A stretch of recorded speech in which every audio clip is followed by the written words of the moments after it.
Hi everyone, I wanted to start another weekly reading vlog. I've been trying to do these more often, but I haven't done one in a little while. So yeah, I just thought I would take you through my week and show you what I realistically read in a week and other bits and bobs. So the book I'm currently reading at the moment is A Ballad of Songbirds and Snakes by Suzanne Collins, of course. I am very close to finishing actually. I think I've only got about 100 pages left. I'm on chapter 25 of 30 and I'm reading this in preparation for the movie that's coming out on Friday. Me and a group of friends are going to go see it on Saturday though, so I am so excited.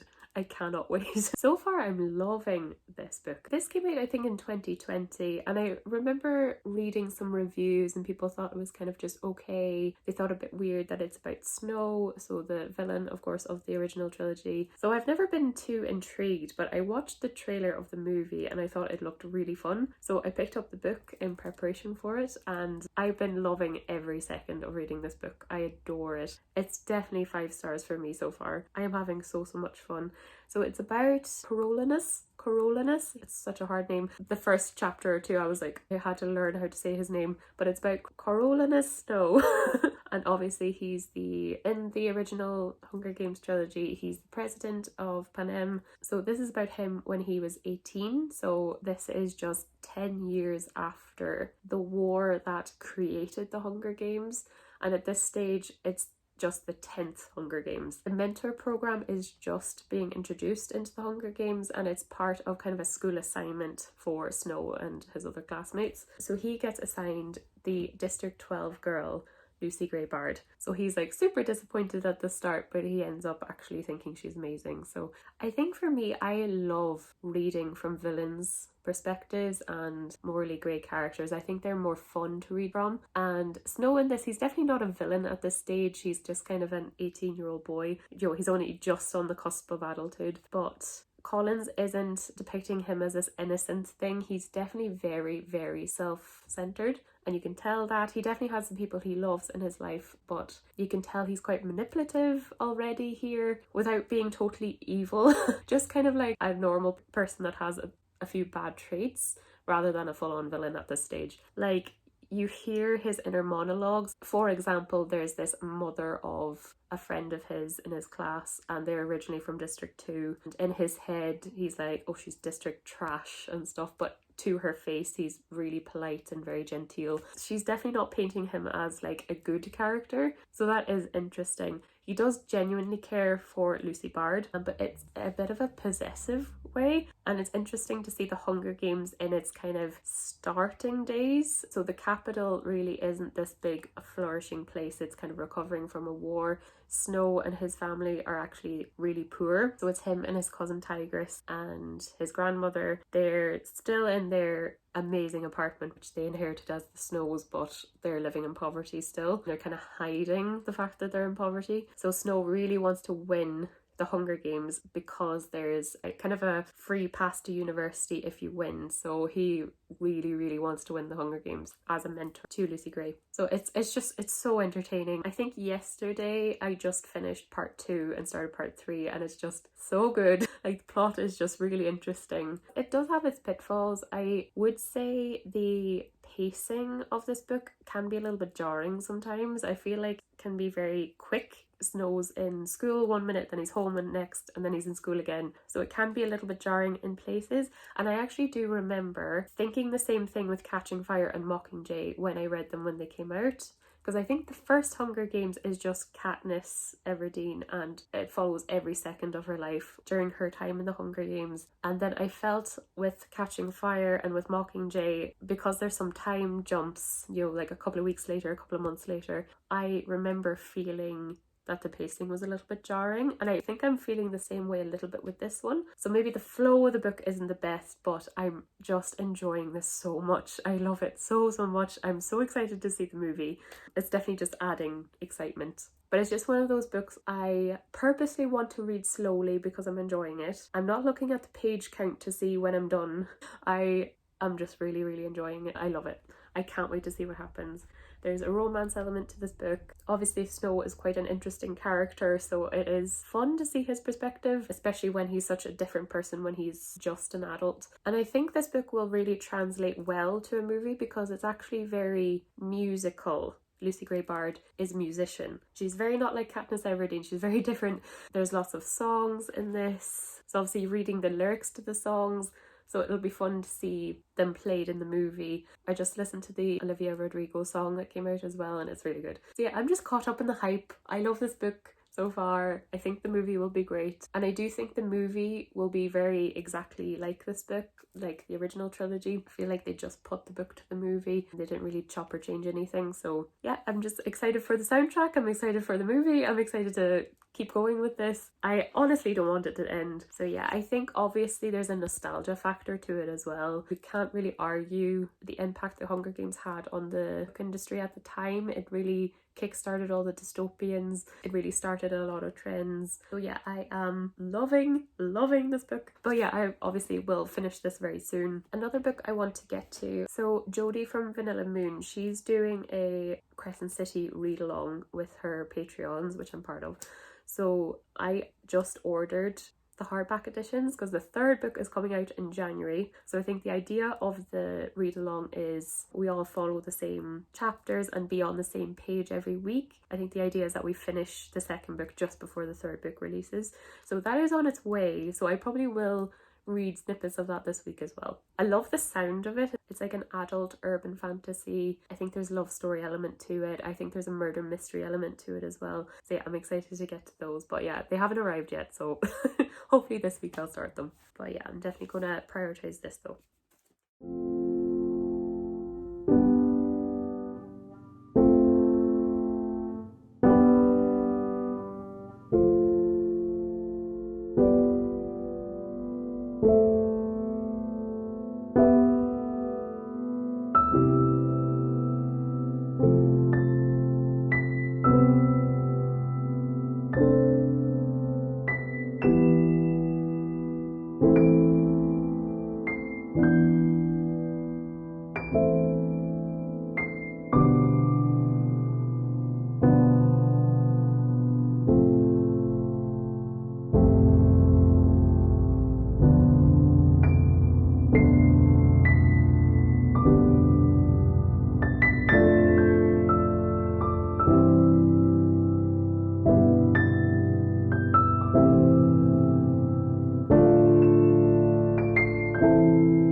Everyone, so I actually haven't updated this vlog in a week. I tried to do like this week in the life type video and I didn't get to sit down and talk about what I was reading at any point, but so I'm just going to wrap it up here and talk here. I'm also just testing. I got lights so I can film in the evening time in the winter because it's currently 5 p.m. right now and it's pitch black outside, so I quite like them. I think it emulates natural light well enough, but there's obviously going to be a difference, but I quite like it. So I need to talk about this and the movie. I ended up finishing this on Friday evening and then I went to see the movie with a few of my friends on Saturday. So this was fresh fresh in my head going in. I loved the adaptation, I loved it, and I kind of knew this going in because they did the same with the Hunger Games books, is they just put the book to the movie. They really didn't change anything. Obviously some things happen quicker in a movie, but it was more or less exactly adaptation, which I really, really appreciate, especially when you do like the original.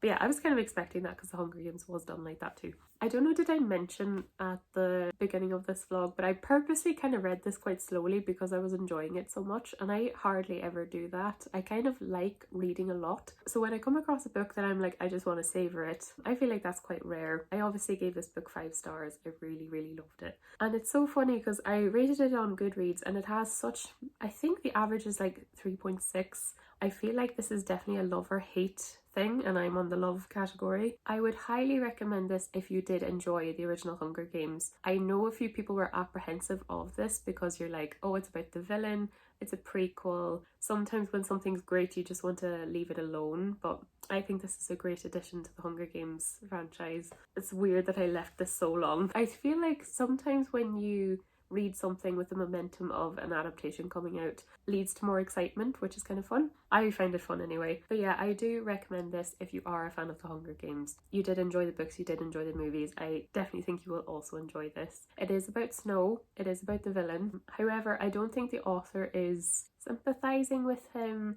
or trying to make you like him. You kind of do at the start of this book, but I think the whole point is that you kind of do like him, so then you're disappointed when he becomes a villain. So I think it's a setup for the fall, which is very well done. I think really, really well done. I think also throughout this book, even at the beginning of this book when he's just kind of like, you know, a capital student trying to survive, you can still see his narcissism, and you can still see his faults, and you can still see his self-absorption, his paranoia.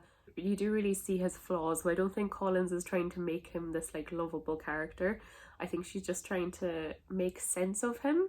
If you really just want to know why Snow is the way he is, I think it was just like such a great story. This book is in like 3 parts. There's kind of 3 major plots in this book. Kind of pre-Hunger Games, during the Hunger Games, post-Hunger Games. So I really loved that full encompassing story about it. So it is about Snow, his cousin Tigress, and his grandmother. They're kind of the remaining Snows, and they were this just really prolific family in the capital. They basically run out of money, but they're still kind of showing the world that they still have money, so they're really putting up a front. Snow really wants to do well and go to university so he can make money again. The students are assigned as mentors to the district's tributes.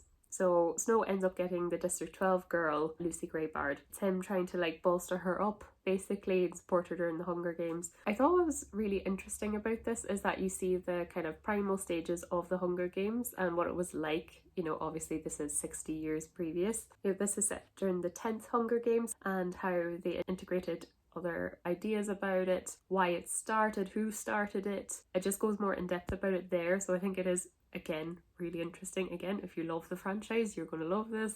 It is very dark, it's very violent. I can't remember, because I read the Hunger Games when they came out like years ago. I can't remember how gory it was.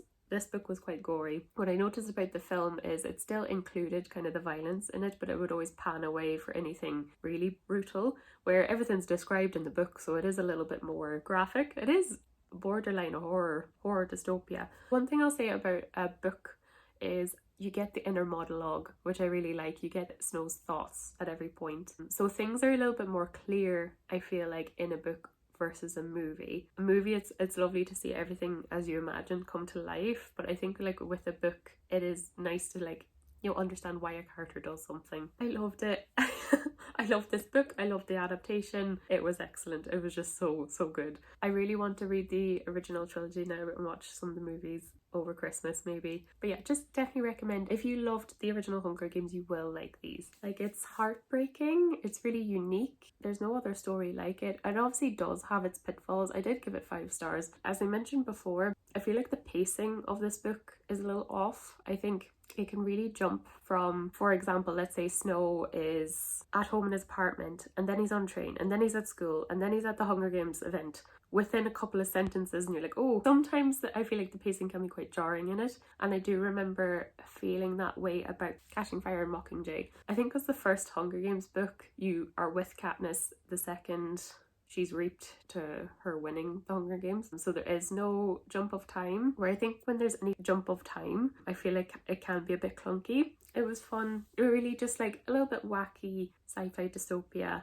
If you're expecting anything realistic, it's not. I think when people are like, oh, it's so out of the box, I think you just kind of have to realize it is as well. But yeah, I just absolutely loved this character study on Snow and just seeing his descent, even though he is like not the best start of the book, but he's definitely not as bad as the end of this book. But yeah, I was actually just a bit heartbroken at the end of this but I loved it. It was great fun. I don't think I've enjoyed a book this much in a long time, like really enjoyed one. So it was just fun because I wasn't expecting it. Like, it was always kind of on my radar. I was like, I better read that because I love the Hunger Games. I probably should read it at some point. I knew the movie was coming out, but I did not anticipate myself loving it this much. But yeah, it's very twisty, really dark. I think the fact that it was coupled with nostalgia, and I think I definitely am someone who enjoys nostalgia and enjoys like going back to things I liked when I was younger. So that coupled with a brand new story was just a great experience. So a very different book. I started this absolute tome. So this of course is House of Earth and Blood. So it's the first book in the Crescent City series by Sarah J Maas.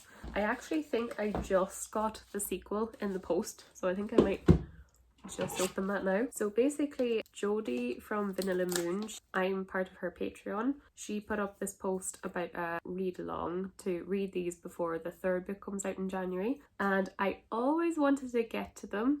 I always really wanted to read these, and I feel like that was just the push for me to do it. I was like, I really want to read them. I'll just do it. I'm not necessarily going to follow the plan. I think I'm just going to read these at my own pace. It really was just the push for me to read these. So yeah, this is the second book. I love that it's such a different color, and I got the hardbacks because it's just easier to get hardbacks when the new releases come out. Within this world, there is 4 houses, so I'm assuming there's going to be 4 books, which is fun. Hopefully. I don't know, please don't quote me. Definitely 3 anyway. But yeah, this is gorgeous. This is the second book, House of Sky and Breath. I love the red and blue. I think that's so nice. I'm assuming that's Hunt. I've only kind of met Hunt so far, but I'm assuming this is Hunt, his character. That's supposed to be Bryce. No idea. Anyway, I started this I think on Friday. I'm on chapter 10, which is about 100 pages in, and I think it's about an 800 page book. But I have to say, I read those 100 pages really quickly. So they are huge books, but I don't think they'll take forever to read. I've never read a book like this before, which is a lot of fun. This is Maas's, I think, first adult series, and it's an urban fantasy. So Eve, the main character, Bryce, she lives in this city, and it's populated by every character you can think of.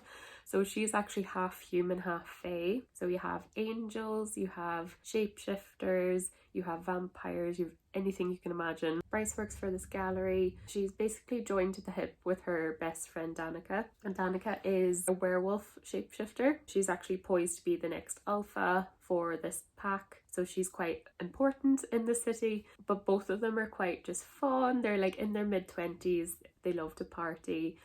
Tragedy happens. At this point in the book, Bryce is just kind of like dealing with that. It's like 2 years later. So yeah, I'm gonna see what happens. So there is like a mystery element to this book, but also like a detailed fantasy world as well. I keep showing up this and you can't see anything. I should put the dust jacket back on, shouldn't I?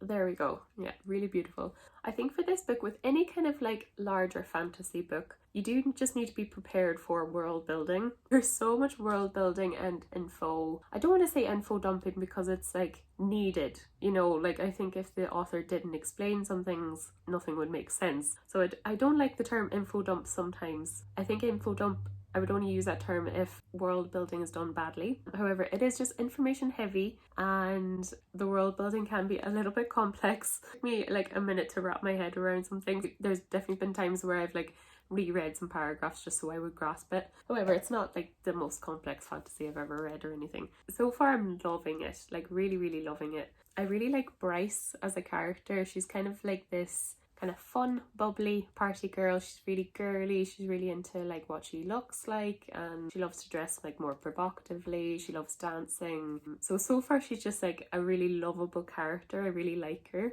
And if I'm going to compare it to A Court of Thorns and Roses, her other book, I'm preferring her much more to Fira. Not that Fira is a bad character, but I think Bryce as a main character I'm definitely like liking more. I think the other main character is Hunt. I'm only just meeting him now, so I can't really talk about him too much yet. He's an angel and he's a little bit of a slave to his master really, and he kind of has to perform missions, let's just say, that he doesn't really want to do. But they seem like good characters. I really like the characters so far. I really like the world. I am enjoying the plot. So far it's really, really good. But yeah, I am looking forward to kind of just like knowing the world so well that I can just like go into it without having to think all the time. I'm looking forward to when it's fully set up, that I can just like lose myself in this world, because I think I really will. Already in part 2 I feel like you're very much kind of know what's happening, you know. But yeah, it's a lot of fun while still having dark themes. I think Mass sometimes can lean on the cringe sometimes, like a little bit. It's kind of in a fun way rather than in a bad way. So yeah, those were my reads for this week. Loved this.